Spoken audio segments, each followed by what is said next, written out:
এই আল্লাহর প্রয়োজন নেই আমার নামাজের, আমার হালাল মুরগি খাওয়া আল্লাহর প্রয়োজন নেই, আমার মন্দ বলা থেকে বিরত থাকাও আল্লাহর প্রয়োজন নেই। তাই নিজের মাথা থেকে এই চিন্তা দূর করে দাও যে নামাজ পড়ার মাধ্যমে তুমি কোনোভাবে অন্য কারো উপকার করছো।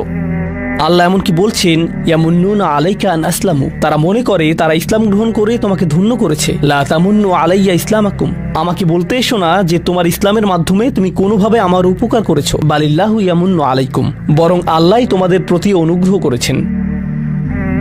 এখন পরবর্তী বিষয়, আচ্ছা কেউ একজন নামাজ পড়ে না কেন? আমি তোমার সম্পর্কে বলছি না, আমার প্রিয় ছেলে বা প্রিয় মেয়ে, শুধু প্রশ্নটি নিয়ে চিন্তা করো যে মানুষ কেন নামাজ পড়ে না।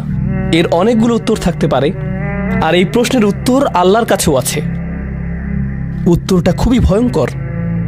এই উত্তরটি আমি খুতবার শুরুতে পড়েছি। তিনি বলেন, ফালা সাদ্দাকা ওয়ালা সাল্লা ওয়ালাকিন কাযযাবা ওয়া তাওয়াল্লা, সে আসলে সত্য গ্রহণ করেনি এবং সে নামাজও পড়েনি। তিনি কাফির সম্পর্কে বলছিলেন। তিনি দুইটা জিনিস বলেছেন, এই লোকটি সত্য গ্রহণ করেনি এবং নামাজও পড়েনি। কথাটা ভাবনার উদ্রেক করে। যদি বলা হয় সে সত্য গ্রহণ করেনি, আমার আশা হলো তিনি বলবেন লা সাদ্দাকা ওয়ালা আমানা, কিন্তু তিনি বলছেন লা সাল্লা। এর মানে হলো আল্লাহর সত্য গ্রহণ করার ব্যাপারে তোমার অন্তরে কিছু একটা মিসিং আছে। না না না, বাচ্চাটা বলে আমি আল্লাহকে বিশ্বাস করি, আমি মুসলিম। হ্যাঁ, তুমি এখানে মুসলিম, তোমার মাথায়, কিন্তু এই সত্য তো শুধু তোমার মাথার জন্য না, এই সত্য তোমার অন্তরের জন্য। তুমি এখনো অনুভব করছো না যে ব্যাপারটা কেমন সিরিয়াস, তুমি এখনো উপলব্ধি করছো না যে এটা কি। মাঝে মাঝে কোনো বিষয় তুমি জানো হয়তো, কিন্তু এই নিয়ে চিন্তা করা থেকে পালিয়ে বেড়াও। এটা সত্য, তুমি জানো বিষয়টা কিন্তু চিন্তা করতে চাও না। আর তাই এটা যেহেতু মিসিং, ঠিক এই কারণে আমি সহজেই নামাজের কথা ভুলে যাই কখনো কখনো, এবং তুমিও ভুলে যাও কখনো কখনো।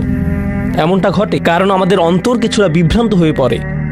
দিনের এই সত্যতা, আল্লাহকে সেই সত্যটা, সেই অকাট্য সত্যটা আমাদের মস্তিষ্কের পেছনের কোনো একটা সেলফে গিয়ে পড়ে থাকে। আমরা অন্য কিছুতে ব্যস্ত হয়ে পড়ি এবং এই নিয়ে আর চিন্তা করি না। আল্লাহ এটাই বলেছেন। সুতরাং তোমার নামাজ পড়া আল্লাহর প্রয়োজন নেই। এমনকি তুমি যদি নামাজ পড়ো, আমি পড়তে বলছি এই কারণে, তখন কি করো? নামাজের জন্য কিভাবে নিয়ত করো? তখন আমি 4 রাকাত নামাজ পড়বো, দাঁড়ালাম, কারণ আমার আব্বা বারবার পড়তে বলছেন। আল্লাহু আকবার।